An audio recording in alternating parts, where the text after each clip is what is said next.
Alright, तो course को हम स्टार्ट करते हैं अपने वीडियो फंडामेंटल्स की क्लास के साथ। और वीडियो फंडामेंटल्स में हमने ये देखना है कि वीडियो क्या होती है और वीडियो के साथ आप काम किस तरीके से शुरू कर सकते हैं। क्योंकि बेसिकली होता ही है कि अगर आप बहुत सारे ट्यूटोरियल्स आप इसे देख सकते हैं एडोबी प्रीमियर प्रो के, और आपको सॉफ्टवेयर पे थोड़ा बहुत काम करना आ जाएगा, यूज़ करना आ जाएगा, बट आप स्टक हो जाते हैं अपने पहले स्टेज पे कि आपको वीडियो के बारे में ही नहीं पता होता कि वीडियो बेसिकली होती क्या है। जब आपको क्लाइंट वीडियो देता है तो उसके फॉर्मेट्स का क्या मतलब होता है, वीडियो जो है वो आर्काइव करके देता है आपको, आपने उसको अनजिप करना है, उसको अनआर्काइव करना है, म्यूज़िक किस तरीके से होती है, म्यूज़िक के क्या फॉर्मेट्स होते हैं, वीडियो में अगर वो क्लाइंट आपसे पूछता है कि मुझे इतने फ्रेम्स की वीडियो चाहिए, इतनी रेजोल्यूशन की वीडियो चाहिए, तो उन सब चीज़ों का क्या मतलब होता है। अगर आपको ये तमाम चीज़ें ऑलरेडी क्लियर हैं then you can even skip this class, but फिर भी आप इसको देख लें, मैं आपको ये रिकमेंड करूँगा। हो सकता है कुछ चीज़ें ऐसी हों जो आपको ना मालूम हो, और अगर आप बिल्कुल ही बिगिनर हैं तो ये क्लास आपके लिए बहुत ही ज़्यादा इंपॉर्टेंट है, सही है ना। इस क्लास को करने के बाद आपको वो बहुत सारी इंपॉर्टेंट चीज़ें आ जाएंगी जो कि नॉर्मली आपको रैंडम ट्यूटोरियल्स के अंदर नहीं मिलती। एक कंप्लीट फ्लो में, कंप्लीट पैकेज में मैं आपको समझाऊंगा। तो मेरी स्क्रीन आपके सामने है और इसके अंदर यहाँ आपके पास कुछ फोल्डर्स हैं, कुछ फाइल्स हैं जो कि मैं आपको दूंगा। नीचे आपको डिस्क्रिप्शन में जहाँ भी आपके पास रिसोर्सेज होंगी इस कोर्स की, वहाँ आपको ये फाइल्स मिल जाएंगी क्लासेस वाइज। तो पहली क्लास है वीडियो फंडामेंटल्स की, उसमें आपके पास ये कुछ फाइल्स हैं। नाउ इस फोल्डर में मेरे पास कुछ वीडियोस हैं, और नॉर्मली जब आपको क्लाइंट कोई वीडियोस देगा, इवन जब मैंने आपको वीडियो दी हैं नीचे डिस्क्रिप्शन में, वो भी आर्काइव्ड हैं। आर्काइव का वर्ड समझना आपने। आर्काइव का मतलब ये उन वीडियोस को कंप्रेस करके एक जिसे आप कहते हैं ना, एक थैली के अंदर डाल के, एक शॉपर में डाल के आपको कोई देता सामान, तो तमाम वीडियोस को एक पैकेज में डाल के दिया जाता है। नॉर्मली आपको आर्काइव ही करके दी जाएंगी, गूगल ड्राइव से मिलेंगी, या कोई भी आपको लिंक देगा अगर आपका क्लाइंट, तो वो ऑनलाइन कोई लिंक होगा, जब आप उस पर डाउनलोड करेंगे तो आपके पास इस तरीके की आर्काइव आएगी। जैसे मेरे पास यहाँ मौजूद है 01 वीडियो फंडामेंटल्स। अब ये आर्काइव मेरे पास 3 किताबें बनी हुई हैं और उन पर एक बेल्ट लगी हुई है, ये आइकन है इसका। ये किताबें मेरे पास इस तरह से इस वजह से आ रही हैं कि मेरे विंडोज़ के अंदर आर्काइव का सॉफ्टवेयर इंस्टॉल्ड है। हो सकता है आपके पास ना हो, वैसे तो ये बहुत ही इंपॉर्टेंट सॉफ्टवेयर होता है, और जितने भी सॉफ्टवेयर होते हैं वो आपको इसी तरीके से आर्काइव किए हुए मिलते हैं। तो ये सॉफ्टवेयर कहाँ से मिलेगा आपको, मैंने एक फोल्डर भी दिया हुआ है जिसमें सॉफ्टवेयर का सेटअप भी है। ये जो आपके पास है सेकंड वाला, ये सॉफ्टवेयर का सेटअप है, और मैंने एक स्क्रीनशॉट दिया हुआ है कि कहाँ से आप इसको डाउनलोड कर सकते हैं। तो डाउनलोड विनरेयर का ब्लू कलर का जो यहाँ पे आइकन है, इस पर आप क्लिक करके डाउनलोड कर सकते हैं। और ये वेबसाइट कहाँ मिलेगी आपको, ये मैंने खोली हुई है, ये रही वेबसाइट। तो इसका लिंक होता है, आपने गूगल पे लिखना है WinRAR download, WIN RAR download, तो आपके पास ये सॉफ्टवेयर आ जाएगा। यहाँ से आपने इसको डाउनलोड कर लेना है। तो डाउनलोड नहीं करना तो आपने बस जहाँ से इंस्टॉल कर लेना है आपके फोल्डर में, और मैं इसको येस कर देता हूँ। तो इस तरीके से ये ऑप्शन आ जाएगा, और जब मैं इंस्टॉल पे क्लिक करूँगा तो ये इंस्टॉल हो जाएगा। मेरे पास ऑलरेडी इंस्टॉल्ड है तो मैं इसको दोबारा नहीं कर रहा। तो ये सॉफ्टवेयर आपने डाउनलोड करना है, जिससे आपकी आर्काइव की हुई वीडियोज़ जो है ना, वो आप ओपन कर सकते हैं। ये बहुत इंपॉर्टेंट है।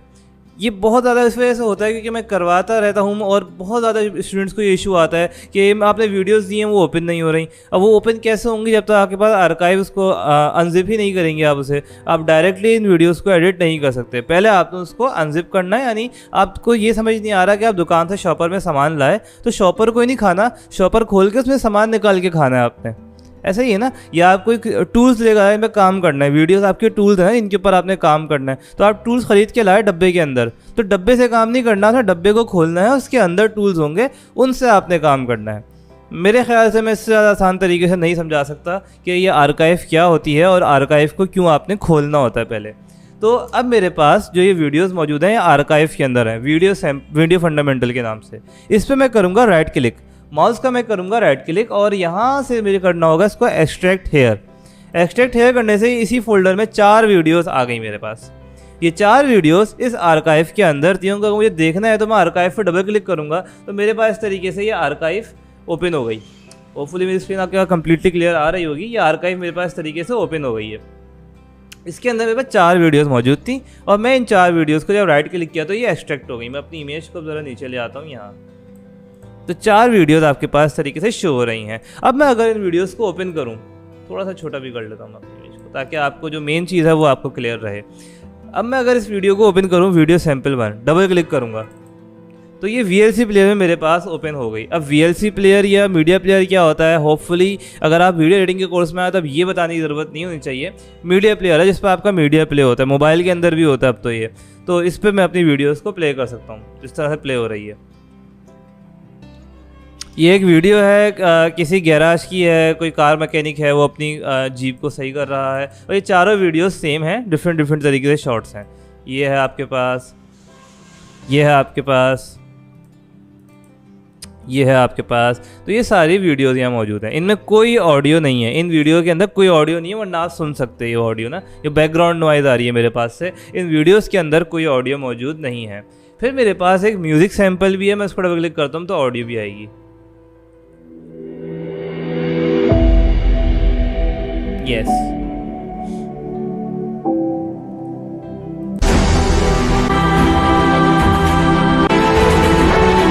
तो होपफुली आपके पास ऑडियो आ रही होगी रिकॉर्डिंग के अंदर। तो ये एक म्यूज़िक थी और ये 4 वीडियोज़ हैं। तो इस तरीके से आपके पास वीडियोज़ और म्यूज़िक शो होती हैं।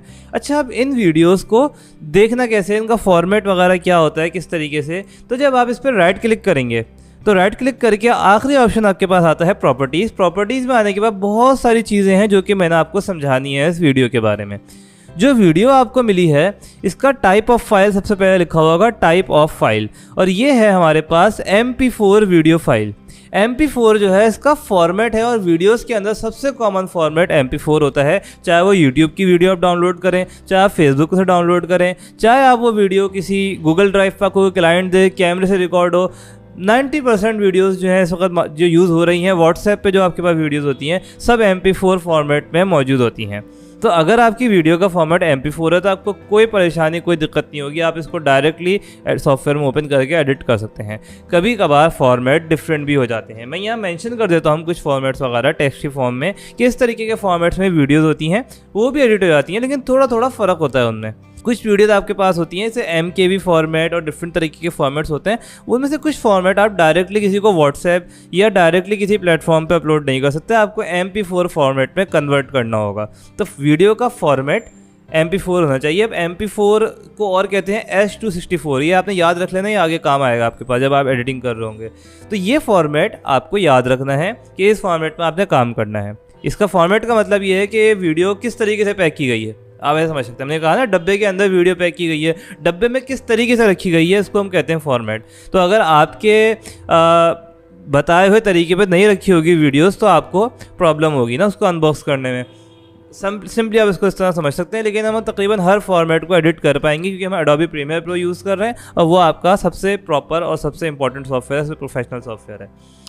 तो यहाँ तक की बात आपको समझ आ गई होगी इसका फॉर्मेट। फिर इसकी डिटेल्स के अंदर जाते हैं हम। डिटेल्स में एक और इम्पॉर्टेंट चीज़ है इसकी विड्थ और हाइट, यानी वीडियो की विड्थ कितनी है और हाइट कितनी है। और ये अब हमारा एक और इम्पॉर्टेंट कॉन्सेप्ट है आज की क्लास का। मेरे ख्याल से अराउंड आपके पास 6-7 मिनट की क्लास हो चुकी है। इसमें हमने भी ये देखा कि वीडियोस क्या होती हैं, अनआर्काइव कैसे होती हैं, फॉर्मेट क्या होता है, लेके चलूँगा स्टेप बाय स्टेप।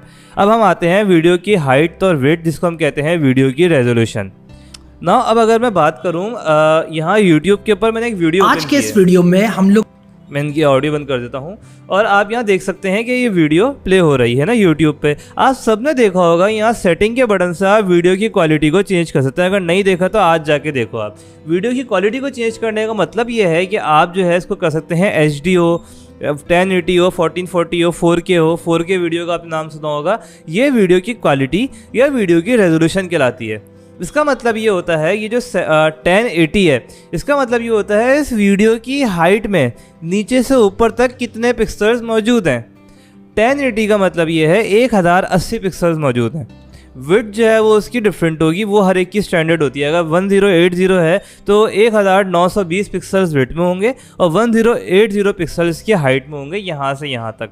यहाँ टॉप से जहाँ मेरा माउस है यहाँ से लेके बॉटम तक जहाँ पे ये एरो है, प्ले करने का। इस पूरी हाइट में इसके जो पिक्सल्स हैं, मैं कोई एरो वगैरह भी लगा दूंगा यहाँ इसके पिक्सल्स जो हैं 1080 पिक्सल्स हैं। अगर मैं इसको 1080 कर देता हूँ, अगर मैं इसको 720 कर देता हूँ तो 720 होंगे, 480 होंगे, 360 होंगे एंड सो ऑन। तो ये पिक्सल्स कहलाते हैं और ये बहुत इंपॉर्टेंट है। अगली चीज़, इसकी हाइट और विड्थ में कितने पिक्सल्स होने चाहिए, ये आपकी रिक्वायरमेंट होगी। कुछ वीडियोस बहुत ब्लर हो रही होती है ना, उनकी वजह ये है कि उनकी क्वालिटी ख़राब होती है। आप कहते हैं व्हाट्सएप करो, वीडियो क्वालिटी ख़राब हो जाती है, उसके पिक्सल्स कम हो जाते हैं। यूट्यूब पे आप 4K वीडियो भी अपलोड कर सकते हैं, 8K भी कर सकते हैं।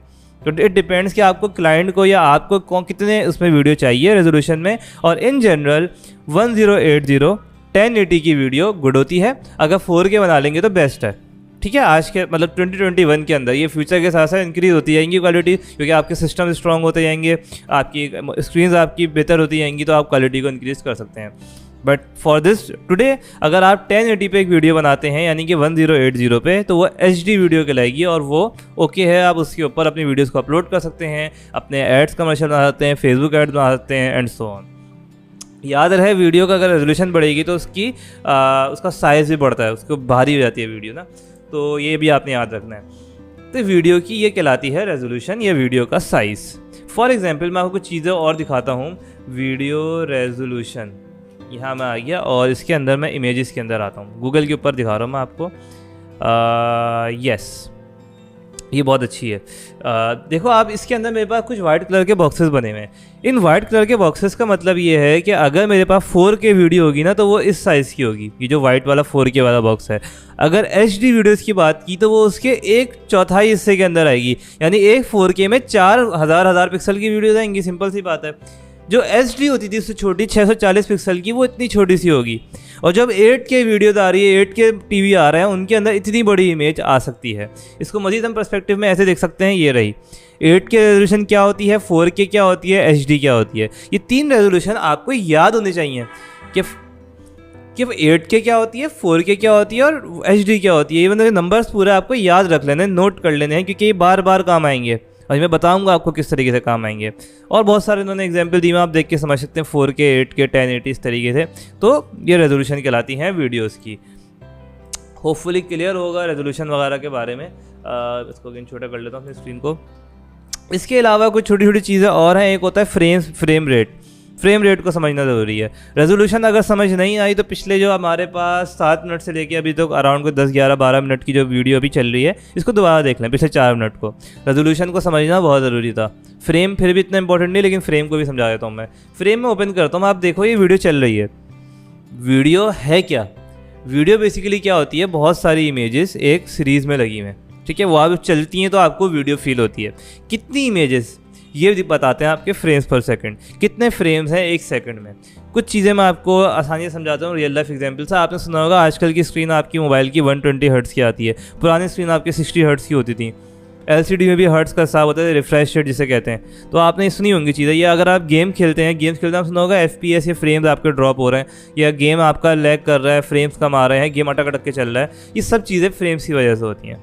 फ्रेम्स का मतलब ये है कि एक सेकंड में कितने फ्रेम आपको नजर आएंगे। 120 हर्ट्ज़ का मतलब ये है कि आपके मोबाइल की स्क्रीन एक सेकंड में 120 डिफरेंट पिक्चर्स को दिखा सकती है जल्दी, एक सेकंड में, नॉट इन 1 मिनट, एक सेकंड में। तो जब वो इतनी सारी पिक्चर एक साथ चलेंगी तो आपको वो वीडियो दिखेगी। ऐसे ही 160 हर्ट्ज़ पे होता है। जितने ज़्यादा फ्रेम्स होंगे उतनी आपको प्यारी वीडियो नज़र आएगी, उतनी आपको डिटेल वीडियो नज़र आएगी, उसमें अटकती फील नहीं होगी आपको। बट मिनिमम आपकी 23 फ्रेम्स एक स्टैंडर्ड है वर्ल्ड वाइड। अगर 23 फ्रेम्स से कम होगी ना अगर आपकी वीडियो, तो आपकी आंख को जो है ना वो उसमें तस्वीर नज़र आएंगी, वो वीडियो नहीं दिखेगी, वो अटक के आपको तस्वीर नज़र आ रही होंगी। जैसे गेम जिसे कहते हैं, आप अटक रहा है तो उसमें आपको तस्वीर नज़र आ रही होती हैं। उसकी वजह क्या होती है कि आपका जो फ्रेम्स हैं वो 23 से भी कम है। 23 फ्रेम्स पर सेकंड से अगर आपकी कम की वीडियो आप बनाएंगे तो वो आपको अटक के फील होगी। उससे ज़्यादा की अगर आपकी वीडियो होगी तो वो आपकी स्मूथ चलेगी। अब चाहे वो 60 हो, चाहे वो 120 हो। 120 या उससे ज़्यादा जब हर्ट्ज़ पे हम आते हैं तो वहाँ हमारी इंपॉर्टेंट चीज़ ये आती है, आप उसको स्लो कर सकते हैं वीडियो को। मैं बताता हूँ आपको, अब इस चीज़ को समझना है। ये बात समझ आ गई, 23 फ्रेम्स आपके मिनिमम होने चाहिए एक सेकंड के अंदर। फ्रेम्स किस तरह दिखते हैं, मैं इस पर राइट क्लिक करता हूँ, मैं इस वीडियो को स्लो कर रहा हूँ, बहुत स्लो कर दूंगा मैं इसको। प्लेबैक में आता हूँ और स्पीड स्लोअर प्ले करता हूँ मैं, और मज़ीद playback speed slower video playback speed slower. Yes, अब ये स्लो हो गई। अब आप देख सकते हैं कि मुझे इसके फ्रेम नज़र आ रहे हैं। बेसिकली है क्या, ये वीडियो थोड़ी सी बहुत ज़्यादा जूम आउट है तो इसमें बहुत चीज़ें मूव नहीं हो रही हैं, आपको फील नहीं हो रहा। मैं थोड़ी सी करीब से वीडियो निकालता हूँ, जैसे ये वाली, इसको मैं स्लो करता हूँ तो यहाँ आपको फ्रेम फील होंगे। Playback speed slower, playback speed slower. मैं स्लो कर रहा हूँ स्पीड को ना, playback speed, sorry playback speed मज़ीद स्लो करते हैं। यस, अब आप देखो इसके अंदर आपको फ्रेम फील होंगे जब ये वीडियो प्ले हो रही है ना। आप देखो यहाँ पे इस तरीके से आपको फील हो रहा है कि ये तस्वीर तस्वीर तस्वीर तस्वीर आगे जा रही है अटक अटक के, और फिर ये बंदा अपना हाथ आराम से नीचे लेकर आ रहा है। मज़ीद स्लो करके देखते हैं। Playback speed slower, playback speed, I guess slow नहीं हो सकती, यस हो गई। अब आप देखना जब ये मूव करेगा तो अब आपको फील होगा बाकायदा कि इसके हाथ जो हैं वो आराम आराम से मूव हो रहा है। आप देखो इस तरीके से, ये एक तस्वीर थी, ये इस वीडियो के अंदर एक पिक्चर है। जब वो पिक्चर्स आगे पीछे लगती हैं थोड़े से मोशन ब्लर के साथ, तो वो आपको एक वीडियो की फॉर्म में फील होती है। अब आप देखो इसमें आपको आराम से फील हो रहा है कि कौन कौन सी तस्वीरें हैं जो कि अलग अलग लगी हुई थी, और वो वीडियो फील होती है आपको जब वो प्रॉपर स्पीड में चलती है। तो आपका कैमरा बेसिकली बहुत सारी पिक्चर्स को ले रहा होता है, जब उनको वो एक ब्लर के साथ लगाता है, थोड़ा सा मोशन ब्लर बीच में ऐड होता है, तो वो एक वीडियो आपकी फील होने लगती है। This is how video is made, this is how जो वीडियो की, दिस इज़ वॉट जो कि वीडियो के बैकग्राउंड में मौजूद होता है, जो आपको पता होना चाहिए कि इसके पीछे फ्रेम होते हैं। तो अब मुझे अगर इस वीडियो को स्लो मोशन में चलाना है, जैसे मैं स्लोमो वीडियो देखी होंगी कि गिलास गिर रहा है, पानी उड़ रहा है, तो उसको अगर आप 120 हर्ट्ज़ पे या उससे ज़्यादा के ऊपर अगर रिकॉर्ड करेंगे तो आप स्लोमो रिकॉर्ड कर सकते हैं, जो कि मॉडर्न फोन्स में ऑप्शन आता है कैमरे के अंदर, आप स्लोमो कर सकते हैं। तो वो बहुत ज़्यादा हाई हर्ट्ज़ पे रिकॉर्ड करते हैं तो उसको स्लो कर देते हैं। सिंपल, स्लो मोशन बनाना मसला नहीं है, ज़्यादा फ्रेम्स को रिकॉर्ड करना मसला होता है। तो यहाँ आपको फ्रेम्स का समझ आना चाहिए कि हर वीडियो में फ्रेम्स होते हैं। अगर वो अटक रही है तो फ्रेम्स कम है। अगर आपसे क्लाइंट ने पूछा है कि मुझे इतने फ्रेम्स की वीडियो चाहिए, तो आपको उतने फ्रेम्स उसको एक्सपोर्ट करना होगा। एडिटिंग के सॉफ्टवेयर पर जब हम आएंगे तमाम चीज़ों को देखेंगे। तो कुछ चीज़ें जो कि हमने देखी, वीडियो के फॉर्मेट्स क्या होते हैं, वीडियो का आर्काइव किस तरीके से करते हैं, अनआर्काइव किस तरीके से करते हैं, वीडियो के अंदर आपके पास रेजोल्यूशन क्या होती है, वीडियो का साइज़ क्या होता है HD 4K, वीडियो के अंदर फ्रेम्स क्या होते हैं। ये कुछ बहुत इंपॉर्टेंट फंडामेंटल्स थे। जब आपका कैमरा रिकॉर्ड करता है वीडियो, मोबाइल से आप रिकॉर्ड करते हैं, आपको पता होना चाहिए मैंने कितनी रेजोल्यूशन पे उसको रिकॉर्ड करना है, कितने फ्रेम्स पे उसको रिकॉर्ड करना है। फिर मैं उसको एडिट करूँगा, अपना व्लॉग बनाऊंगा, जो भी बनाऊंगा। जब आप मोबाइल से वीडियोस कॉपी करेंगे, इस तरीके से फाइल्स आ जाएंगी, उनका फॉर्मेट आपको देखना आना चाहिए। उन तमाम फाइल्स को अपने फोल्डर्स के अंदर मतलब ऑर्गेनाइज करना है। बेसिकली ऑर्गेनाइजेशन बहुत इंपॉर्टेंट है। आप प्रीमियर के अंदर भी करेंगे ऑर्गेनाइजेशन, यहाँ भी आपने ऑर्गेनाइज करना है। मैं यहाँ कर सकता हूँ right click, new folder, videos, okay, और वीडियोस के अंदर मैं तमाम वीडियोस पेस्ट कर दूंगा। मज़ीद मैं ये कर सकता हूँ, वीडियोस के अंदर आने के बाद मैं न्यू फोल्डर करूँ और न्यू फोल्डर में कर दूँ कि मैकेनिक इन गैराज, ओके, और इन तमाम वीडियोस को मैं इस फोल्डर में डाल दूंगा। तो अब ये सारी वीडियोस मैकेनिक इन गैराज में चली गई। मैं इसको म्यूज़िक को लेता हूँ, मैं एक फ़ोल्डर बनाता हूँ, उसका नाम रख दूंगा मैं म्यूज़िक, ओके, और इसको मैं यहाँ पेस्ट कर दिया। फिर मेरे पास वीडियोस में अगर कुछ और वीडियोस भी मौजूद होंगी तो मैं उनके फोल्डर्स बना के उन तमाम वीडियोस को अलग अलग सेट करूँगा। उसके बाद मैं एडिटिंग शुरू करूँगा ताकि मुझे आगे जाके प्रॉब्लम ना हो, तमाम चीज़ें मेरी ऑर्गेनाइज रहें। सो ये कॉन्सेप्ट भी आपको क्लियर होगा। वीडियो को आपने ऑर्गेनाइज करना है, आर्काइव अगर दोबारा करना हो, ये तमाम वीडियोस आपने एडिट कर ली, अब इनको आर्काइव करना है। ऐसे 4 वीडियोस हैं, आपने किसी को भेजनी है, तो आप क्या करेंगे, इन सबको सेलेक्ट करेंगे, माउस से राइट क्लिक करेंगे, add to archive, add to archive पे क्लिक करेंगे, ओके पे क्लिक करेंगे, एंड देन क्विकली आपकी ये आर्काइव बन गई मैकेनिक इन गैराज। इस एक आर्काइव के अंदर 4 फाइल मौजूद है, यानी अब आपको सिर्फ एक फाइल भेजनी है, आपको व्हाट्सएप करनी है, जो भी करनी है। आपका कभी कभार वीडियो का साइज़ भी छोटा हो जाता है। छोटी वीडियोस में इतना डिफरेंस नहीं आता क्योंकि छोटी छोटी वीडियोस हैं, कितने कितने साइज़ की हैं, 2-2 MB की वीडियोस हैं तो इतना फ़र्क नहीं पड़ेगा। लेकिन अगर बड़ी वीडियोज़ हैं, डिफरेंट फाइल फॉर्मेट्स की हैं, उनका आप आर्काइव करेंगे, साइज़ भी छोटा हो जाएगा, सेंड करना आसान रहेगा, डेटा कम यूज़ होगा, and so on. So that's it for our fundamentals class. और ये क्लास अगर अभी समझ नहीं आ रही, मतलब थोड़ी चीज़ें आपने ज़्यादा ऊपर से गुजर गई होंगी, बहुत सारी चीज़ें मैंने बता दी, एक तो आपने ज़्यादा दफ़ा देखनी है। अगर बहुत ज़्यादा अगर आपको अनक्लियर है कि बहुत सारी चीज़ें मुझे समझ नहीं आई, तो आपने क्या करना है, थोड़ा सा उसको 1-2 दफ़ा दोबारा देखना है, चीज़ों को नोट करना है। रेजोल्यूशन क्या होती है अपने अल्फाज में, मैं ये नोट बनाने को नहीं बोल रहा कि मैं पेपर पर टेस्ट लूँगा, अपने अल्फाज में अपने पास कहीं नोट कर लो अगर मुश्किल लग रही हैं, ताकि उर्दू में कर लो, अगर हिंदी में कर देख रहे हो आप तो हिंदी में कर लो। उससे होगा क्या कि आपको बाद में याद रहेगी अच्छा रेजोल्यूशन ये होती है, फ्रेम ये होती है, ये होती है, अपने अल्फाज में जो बात आपको समझ आई है। कल को आप दोबारा खोलेंगे तो अच्छा आपको याद आ जाएगा, क्लाइंट ने मुझे बोला 60 फ्रेम्स की वीडियो चाहिए, दोबारा से खोल के देख लिया, अच्छा हाँ फ्रेम्स यही होते थे, ये सारे कॉन्सेप्ट थे फ्रेम के, आगे मुझे आसानी रहेगी। तो यहीं तक हमने ये सारी बोरिंग चीज़ें करनी थी। अगली क्लास से हम प्रॉपर सॉफ्टवेयर को शुरू करने वाले हैं। So I will see you in the next class.